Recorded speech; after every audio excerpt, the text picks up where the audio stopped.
Hey YouTube, I just wanted to give people a tip if you're trying to do budget traveling, especially in the third world, Southeast Asia, Latin America. Well, especially Southeast Asia, from my experience, is that don't get trapped inside the tourist ghetto. Like say for example, when I came to Ho Chi Minh City from Cambodia, the bus driver, he dropped all of the foreigners, like me and two other foreigners, off in the tourist area there in Ho Chi Minh City, and the rest of them were Cambodians, and they're continuing on. And I told him, I don't want to stay here, I want to keep going with you. And he said, well, no, they're all going to the hospital. I think he was lying. I don't know why in their mind they don't want you to go anywhere else. You know, they want to trap you in that area. And he said, I think for you good here, I think for you good here. So I should have been a little bit more insistent, but it's a new city, and I didn't really know where I would end up, so I figured, nah, I'll just stay here.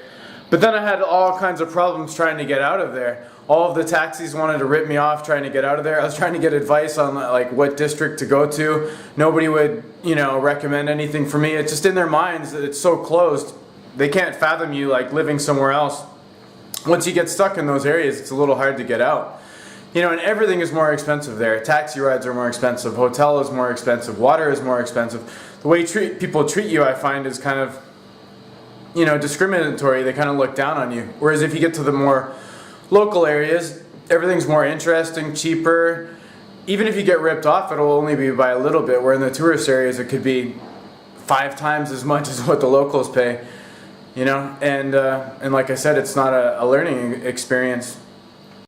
And then I had the same experience here in Da Nang. I went to go and see the Marble Mountain, and I went up, and then I wanted to get some food afterwards, and there was all these like tourist places nearby the mountain, and then I saw there was a local street just up the corner, and they were literally trying to block me from going there. They were saying, I think for you, eat here good, and I said, I think for me, eat over there good.